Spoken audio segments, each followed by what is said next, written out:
अस्सलाम वालेकुम dear viewers, this is me Zafarullah और आप देख रहे बिज़नेस एंड अकाउंटिंग ट्यूटोरियल्स। जी दोस्तों, अगर अभी तक आपने हमारे चैनल को सब्सक्राइब नहीं किया हुआ है तो प्लीज़ आप लोग हमारे चैनल को सब्सक्राइब करें और बेल आइकन के बटन को दबाना मत भूलिए ताकि आने वाले वीडियो की अपडेट्स आपको मिल सके। जी दोस्तों, आज मैं बहुत इम्पॉर्टेंट और बेसिक टॉपिक के मुतल्लिक मैंने वीडियो बनाई हुई है जो कि अकाउंटिंग और बुक कीपिंग है। अकाउंटिंग क्या है, बुक कीपिंग क्या है और उसके दरमियान ऐसे कौन से पॉइंट्स है जो अकाउंटिंग और बुक कीपिंग को एक दूसरे से डिफ्रेंशिएट करते हैं। सबसे पहले हम जाते हैं अकाउंटिंग की डिफिनीशन की तरफ। हमारे पास जो अकाउंटिंग की डिफिनीशंस है वो इस बिजनेस लैंग्वेज के तौर पर इस्तेमाल होती है।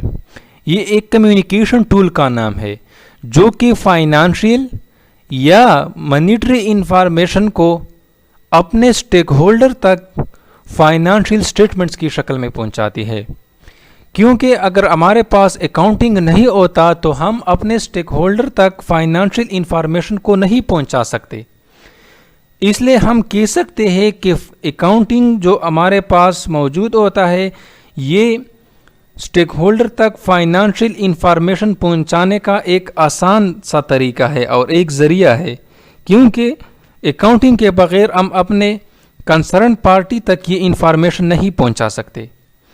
इसी के अलावा अगर हम अकाउंटिंग की दूसरी डिफिनीशन पे जाए तो इसमें लिखा है कि अकाउंटिंग एक प्रोसेस का नाम है, डेटा कलेक्शन का, फिर डेटा रिकॉर्डिंग का, फिर उसी डेटा की समराइजेशन का और आखिर में उसी डेटा की कम्युनिकेशन का।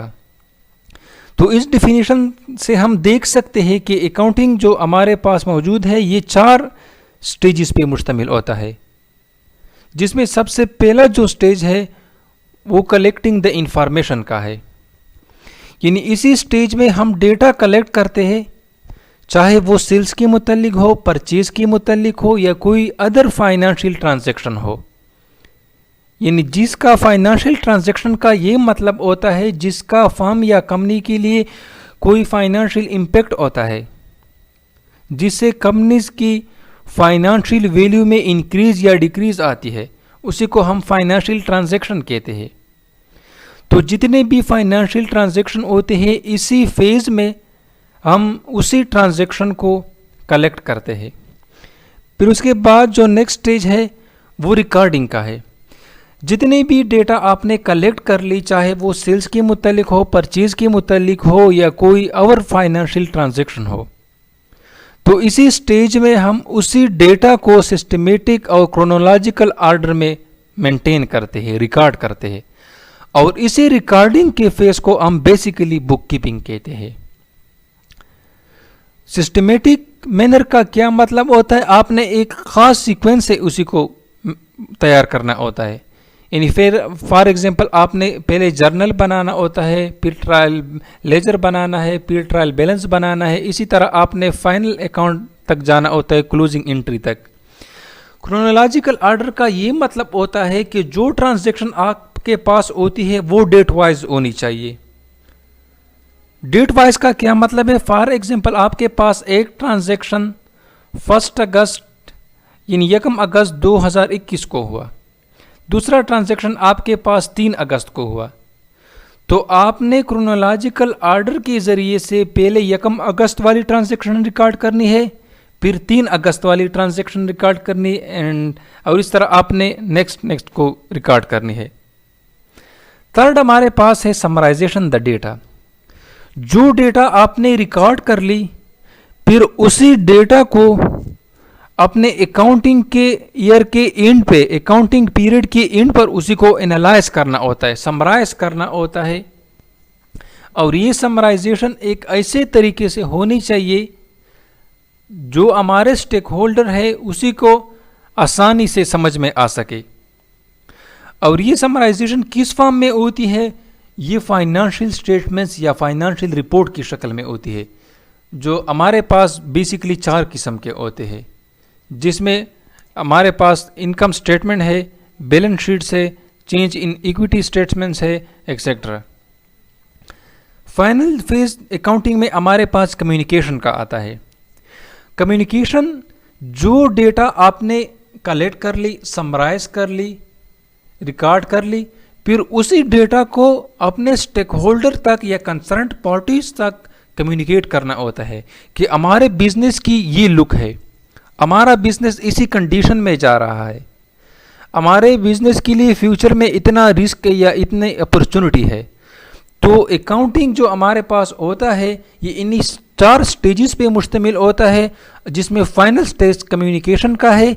जो फाइनेंशियल इंफॉर्मेशन आपके पास आते हैं उसी फाइनेंशियल इंफॉर्मेशन को स्टेक होल्डर तक कम्युनिकेट करना होता है। इसके बाद हम जाते हैं बुक कीपिंग पे। दूसरे फेज में अकाउंटिंग में हमने ये पढ़ ली कि जो डेटा आपने कलेक्ट कर ली फिर उसी को रिकॉर्ड करना होता है। और बुक कीपिंग के डिफिनीशन से हम भी ये देख सकते हैं कि जो अकाउंटिंग का रिकॉर्डिंग फेज होता है उसको हम बुक कीपिंग कहते हैं। लिहाजा जो अकाउंट बुक कीपिंग है उसको हम ये भी कह सकते हैं कि ये रिकॉर्डिंग फेज होता है अकाउंटिंग का। जी दोस्तों, ये हमारे पास कुछ डिस्टिंक्शन पॉइंट होते हैं जो कि बुक कीपिंग और अकाउंटिंग के दरमियान डिफरेंशिएशन करते हैं। जिसमें सबसे पहला जो है, इसमें ये लिखा होता है कि अकाउंट जो बुक कीपिंग होता है वो स्टार्टिंग फेज होता है अकाउंटिंग के प्रोसेस का। स्टार्टिंग फेज का क्या मतलब है? रिकॉर्डिंग।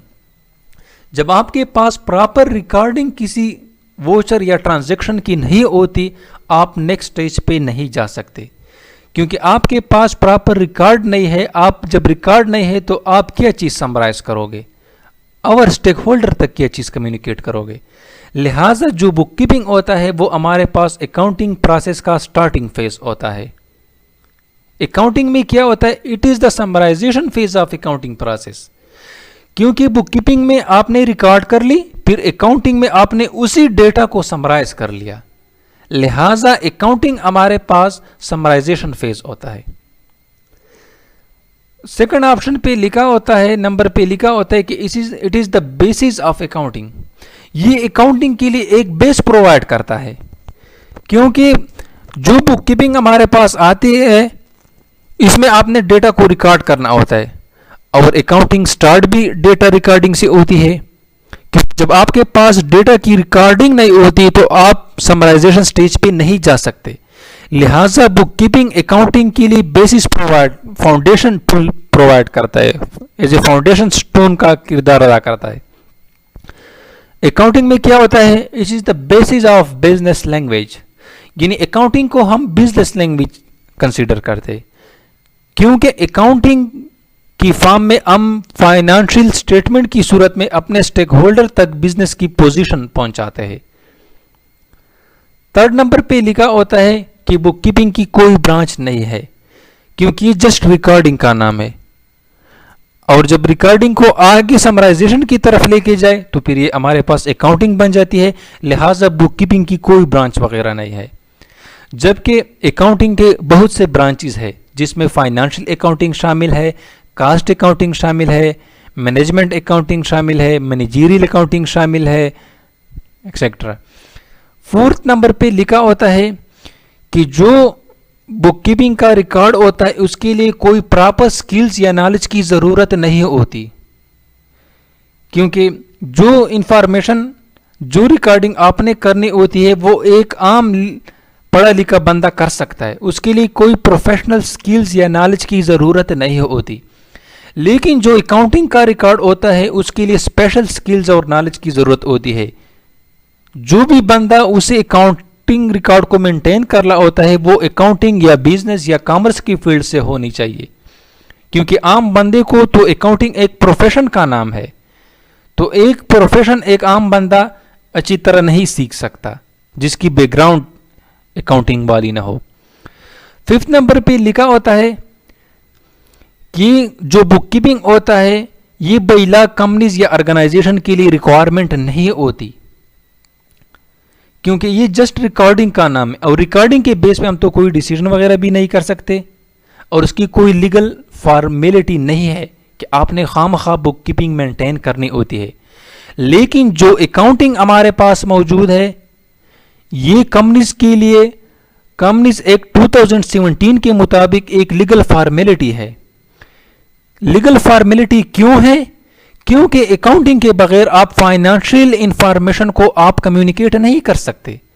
जब कम्युनिकेट नहीं कर सकते तो इदारे का क्या पता होगा कि हमारा इदारा अभी किस कंडीशन में जा रहा है, वो ग्रोथ में जा रहा है या डिफिसिट में है, सरप्लस में है, उसके लिए अपॉर्चुनिटी है, उसके लिए रिस्क है, किस पोजीशन पे जा रहा है।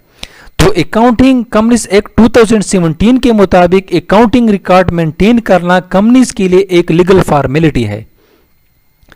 6 नंबर पे लिखा है कि जो रिकॉर्डिंग, जो डेटा आपके पास बुक कीपिंग से आती है उसकी बेस पे हम कोई मैनेजरियल डिसीजन नहीं ले सकते, क्योंकि वो सिंपली डेटा है, रॉ फैक्ट की शक्ल में है, इसकी बेस पे हम कोई डिसीजन नहीं कर सकते।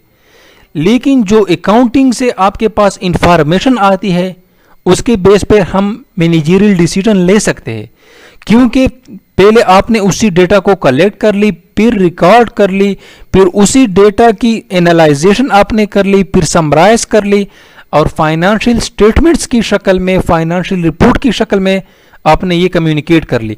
लिहाजा जो डेटा, जो इंफॉर्मेशन आपके पास फाइनेंशियल सिस्टम से आती है उसकी बेस पे हम मैनेजरियल डिसीजन ले सकते हैं।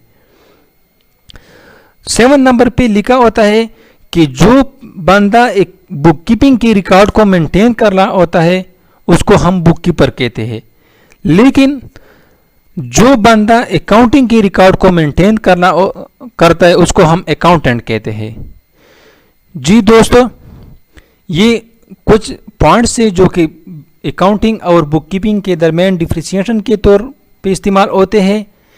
जी दोस्तों, अगर अभी तक आप लोगों ने हमारे चैनल को सब्सक्राइब नहीं किया हुआ है तो प्लीज़ आप लोग हमारे चैनल को सब्सक्राइब करें और बेल आइकन के बटन को दबाना मत भूलें ताकि हर आने वाले वीडियो की अपडेट्स आपको मिल सके। जी, thanks for watching business and accounting tutorials. वस्सलाम।